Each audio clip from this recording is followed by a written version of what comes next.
Hi everyone. Welcome to Lunéville Castle. We are here in Lorraine, somewhere between Paris and Strasbourg, maybe a bit closer to Strasbourg. This Lunéville Castle in the 18th century was a very important castle. It was called the Versailles of the East. The host here was the Duke Stanislas Leszczyński, who was Polish, and at his court were coming a lot of thinkers and a lot of poets, like Voltaire, for example.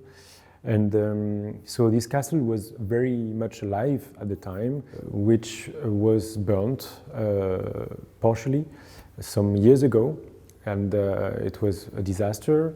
And so now they are building it again, restoring it poco a poco.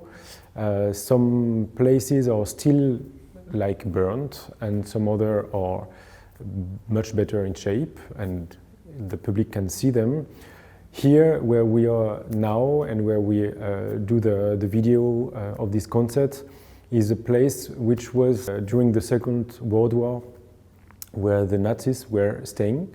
Then during the second half of the 20th century, there were some administration here, and now it's coming back to be something in direction of arts.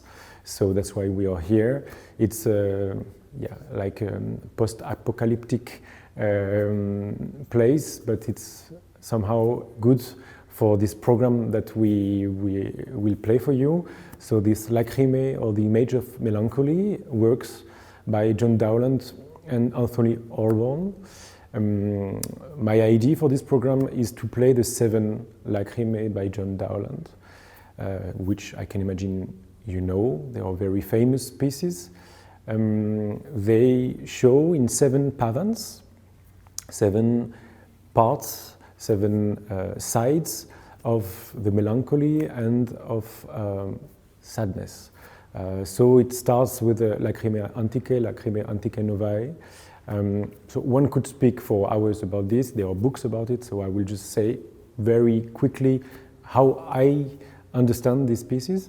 For me, it's these 7 pavans are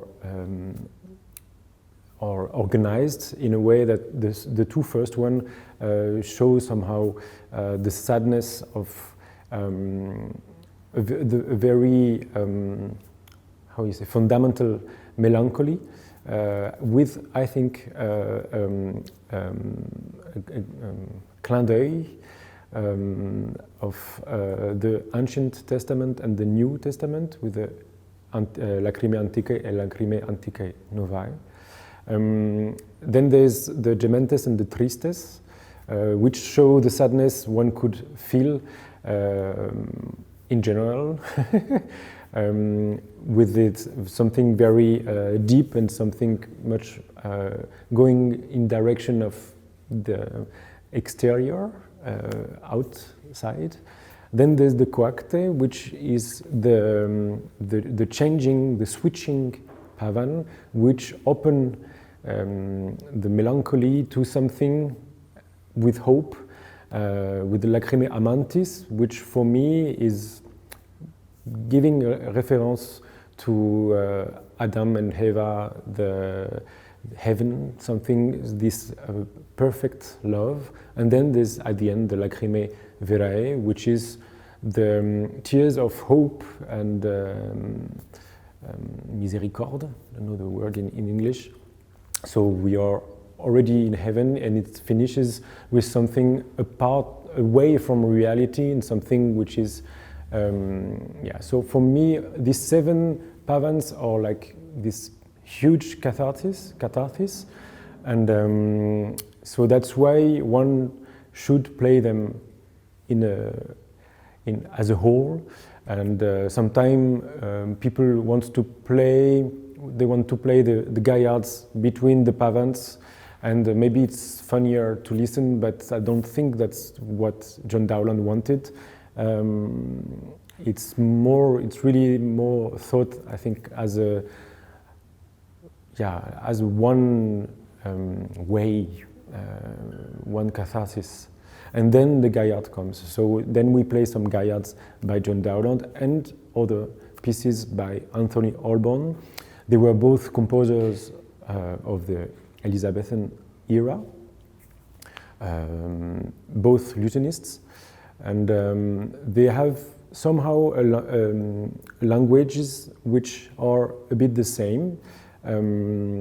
They use the melody in a very special way. You can really feel that one is singing there. And they both have this very deep connection with literature, with poetry. They were both working a lot with poets and for patrons who had a lot of poets working for them. So, for example, Anthony Holborn has a lot of his pieces with titles. They are just not Pavans, Gaillards, or whatever, or Allemands.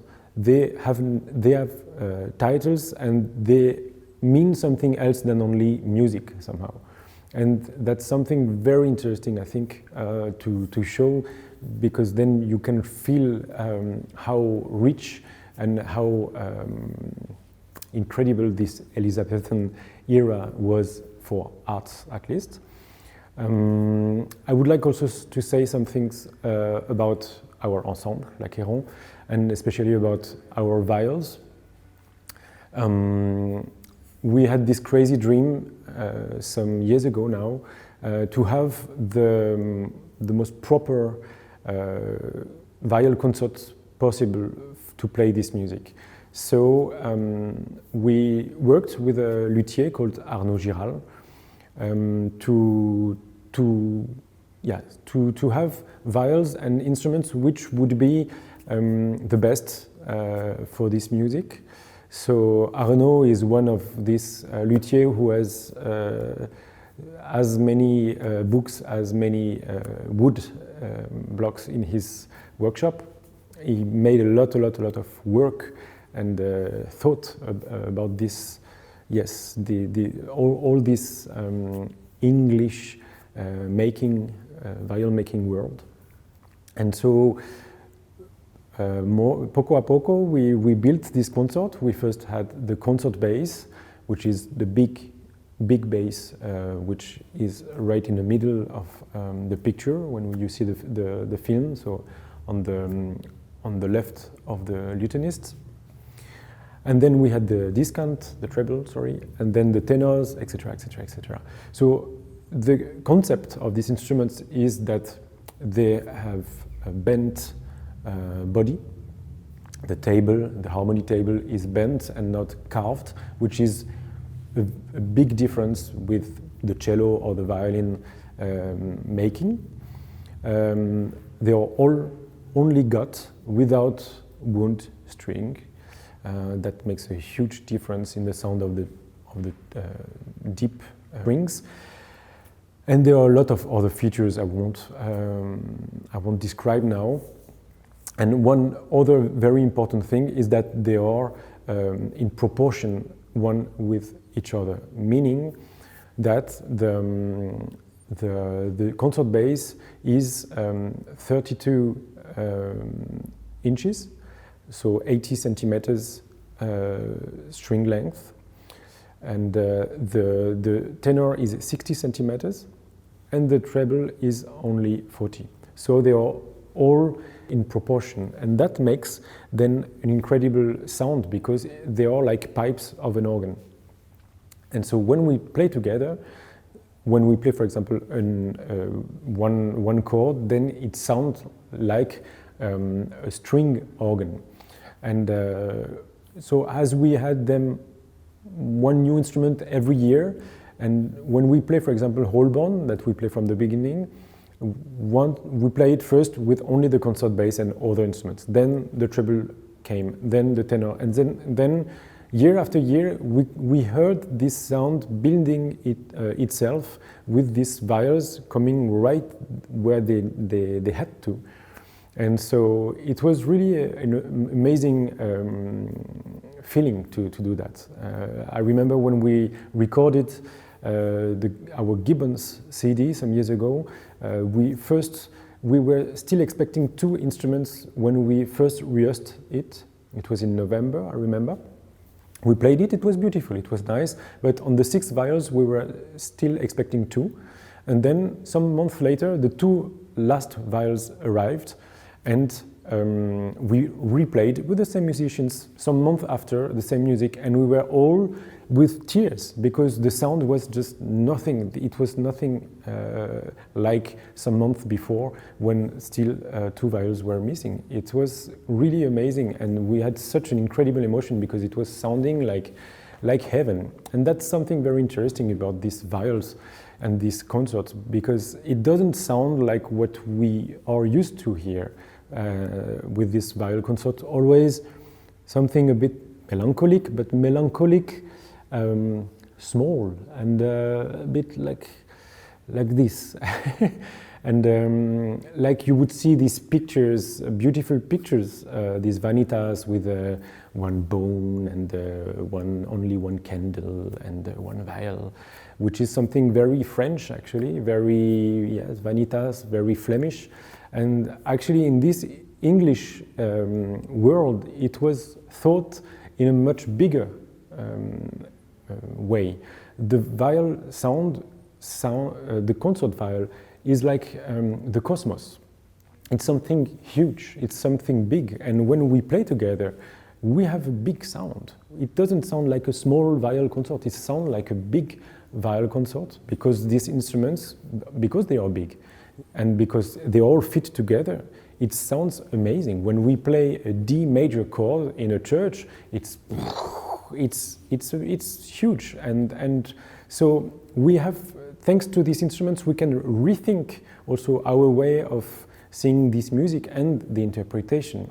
And I think this is interesting because as a musician, you always think in an interpret. You see a piece and, oh, I would like to play it like this. And what I learned as a musician, as an interpret there, is that you first take the instrument, you first take the ensemble, the viol concert, and then you understand what in the instrument, where the instrument leads you, and that gives you always some ways of interpretation. So you are not here, you with your musician ego, thinking, oh, I see this music like this. No, the music and the instrument tells you where the music and the instruments want to go, and that's something very interesting, I think, for us. We learned a lot there. There is a last thing I would like to say about these instruments. One could say that there were many viols at the time, and this idea of proportion is very strange, and it's true, because when the people who were playing concert at the time, they were not always having instruments which were proportioned together. They were not made by the same luthier, and it was just the instruments they were having at the time, and that's for sure the truth. It means that at the time, when the music was played, so at the end of the 16th century and beginning of the 17th century, you had many ways of playing and listening to concert music. What we aim for is to rebuild an ideal viol concert. Thomas Mays, in his Music's Monument, explained a lot of things about it. Many other sources since decades show a lot of interesting things about this instrument making, the way they were playing, etc., etc. And so what we tried to do with this viol concert and with these instruments is just to add all these informations from many parts of it, and to understand what was the ideal viol concert sound, what was the ideal practice. Because you can always, as a musician, you know, one day you play well, the next day maybe you play less well, maybe your instrument is not happy about the climate or whatever. So it's never absolute. Now when we do recordings, we can do something ideal, what we think is our best way to play this or this music. but at the time it was not like this. So I think what we aim for is this, and also maybe the ideal the composers had in mind. I will stop now. I think I've said enough. I hope you will enjoy the concert, and I really hope we are going to meet for real sometime, because we miss you. Bye.